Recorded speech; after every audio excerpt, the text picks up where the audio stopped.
பறிபோன பதவி சொத்துக்களை மீட்டு தரும் அற்புத ஆலயம். இழந்த பதவி மற்றும் சொத்துக்களை மீட்டளிக்கவென்றே அமைந்திருக்கும் ஒரு அற்புத திருக்கோயில் ஆதலையூர் பீமேஸ்வரர் ஆலயமாகும். இந்த கோயில் கும்பகோணம் நாகப்பட்டினம் சாலையில் 32 கிலோமீட்டர் தொலைவில் உள்ள ஆதலையூரிலிருந்து 1 கிலோமீட்டர் தொலைவில் அமைந்துள்ளது. ஆதலையூர் என்று பெயர் வர காரணமான புராண வரலாற்றின்படி சிவபெருமான் கைலாயத்தில் புதிதாக ஒரு திருவிளையாடலை தொடங்கினார். அந்த திருவிளையாட்டில் அவர் பலவாறு உருமாறி வில்வமரம் கங்கை என்று எந்த ரூபம் எடுத்தாலும் பார்வதி தேவி அவரை கண்டுபிடித்து விட்டார்.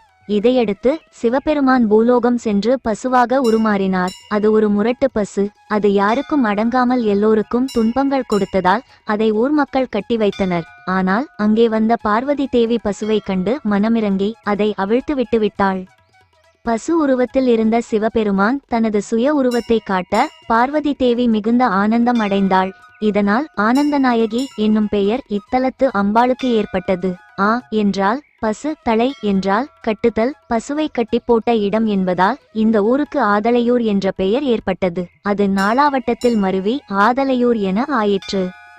இதே தல புராணத்தில் ஈஸ்வரனுக்கு பீமேஸ்வரர் என்ற பெயர் வர காரணமான புராண வரலாறும் உள்ளது. துரியோதனன் பாண்டவர்களுக்கு தனது தேசத்தில் பாதியை தர மறுத்ததால் மகாபாரத போர் ஆரம்பிக்கும் முன்பு பாண்டவர்கள் தாங்கள் இழந்த தேசத்தை பெற பல தலங்களுக்கு சென்று வழிபட்டனர். அப்போது பீமன் மட்டும் தனியாக ஆதலையூர் வந்து அங்கேயுள்ள தாமரை குளத்தில் நீராடி சிவபெருமானை வணங்கினான். தாங்கள் இழந்த தேசத்தை மீட்டுத்தர சிவனை வேண்டி வழிபட்டான்.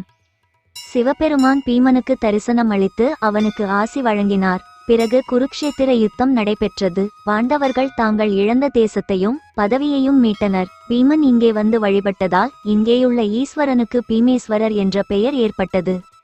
பீமன் வந்து வழிபட்டு வெற்றி கண்டதால் ஏதோ காரணத்திற்காக பதவிகளை இழந்தவர்கள் மற்றும் தங்கள் சொத்தாக உள்ள வீடு நிலப்புலங்களை சண்டை சச்சரவு கோர்ட்டு வழக்கால் இழந்தவர்களும் ஆதலையூருக்கு வந்து இங்கேயுள்ள பீமேஸ்வரருக்கு அர்ச்சனை செய்து வழிபட்டால் அவை மீண்டும் கிடைக்கும் என்பது பக்தர்களின் நம்பிக்கையாக உள்ளது.